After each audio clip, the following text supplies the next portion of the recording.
Good morning mga kamarites. Dito na naman tayo sa ating biyahe ngayong umaga. Ayan. Ito ang ating unang trabaho sa umaga. Maghatid ng ating mga kulit. At ito naman yung view natin. Malabo. Ayan ang malinaw.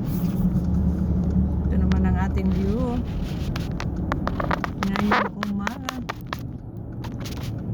Biyahe tayo. Mga 20 minutes na biyahe. Pasyal tayo. Relax tayo sa konting oras sa biyahe. Ayan. Middle East OFW Live. May chance tayo araw-araw makapagbiyahe ng konting oras. Inhale, exhale, relax sa trabaho.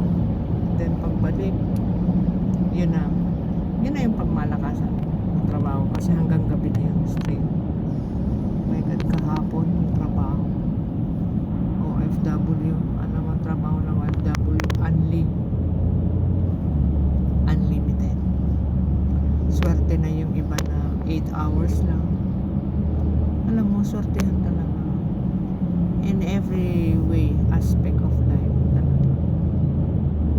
Kanya-kanyang swerte, kanya-kanyang pagkakataon, kanya-kanyang storya, kanya-kanyang moment ba makakuha ka na, makahanap ka ng or trabaho na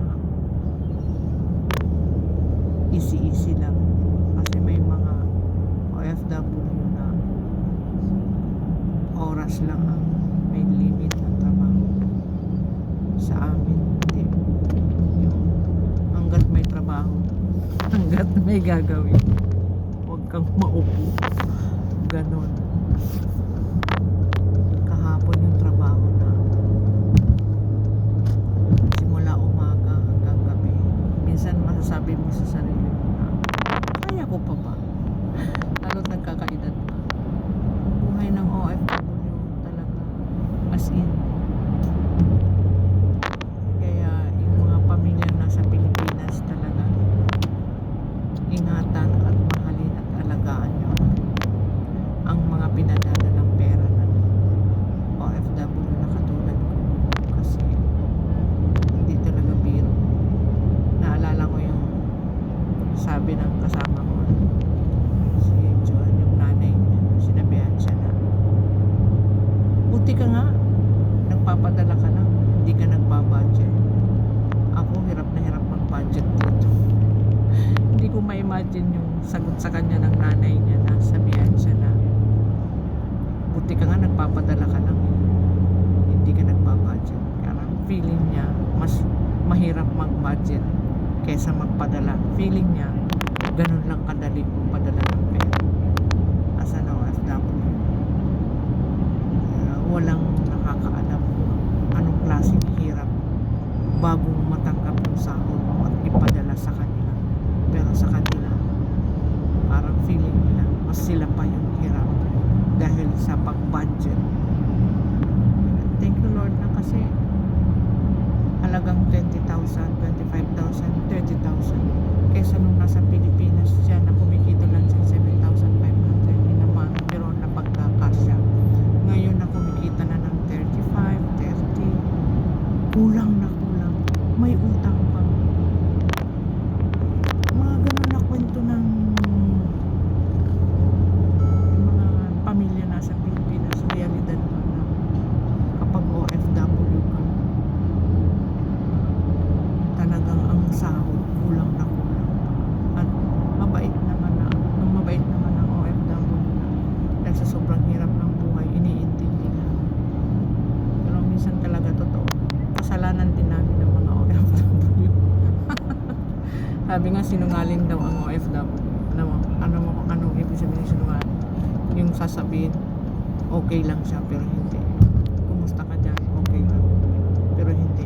Totoo, pagod na pagod, tinitiis, walang pahinga para lang may padala. Tapos may manghihingi sa kanya or manghihingi ng tulong, bigay kagad.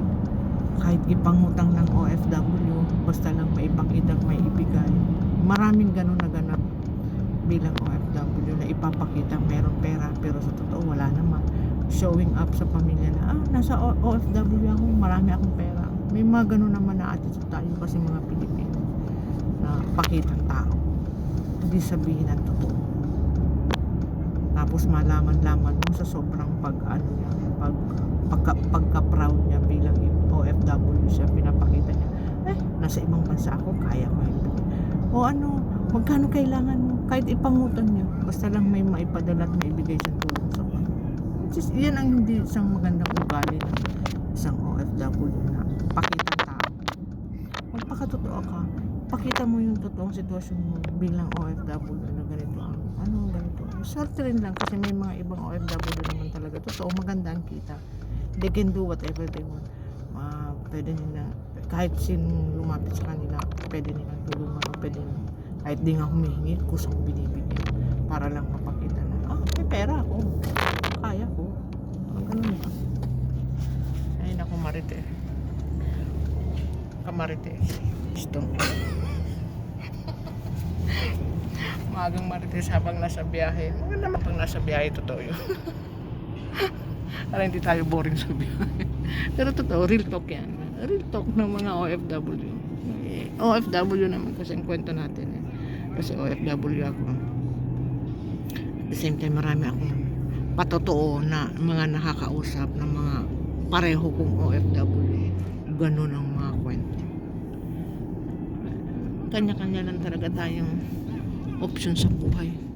Kung ano ang gusto mong mangyari sa buhay mo, at yun ang pakita mo. Ako kasi ang posisyon ko, pinapakita ko lang kung ano lang yung kaya ko at kung anong klaseng trabaho mayroon ako. Magpakatotoo lang. Totoo lang ako sa sarili ko. Ang daming lumalapit sa akin, ang daming humihingi ng tulong. Talagang sinasabi ko ang totoo na ganito, ganyan, hindi ganun kadali, kulang sabihin mo totoo. Maintindihan man nila yun sa hindi, wala na akong magagawa. Nagpakatotoo lang ako kasi minsan ang pagiging totoo doon ka nawawala ng minsan kaibigan, minsan which is you don't need maraming kaibigan, you need only one kaibigan na totoo sa'yo, tanggap ka kung sino ka. Not because you are not educated, you don't have business, hindi ka mayaman, hindi marangya ang buhay mo, wala kang magandang bahay, wala kang sasakyan. Ang tunay na kaibigan,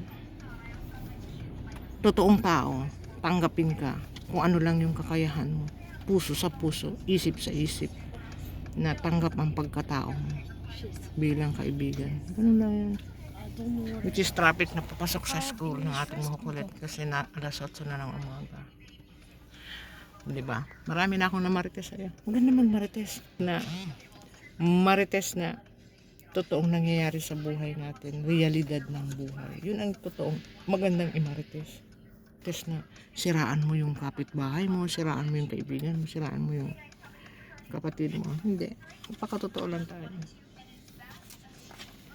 Mas magiging masaya ang buhay natin kung totoo tayo sa sarili.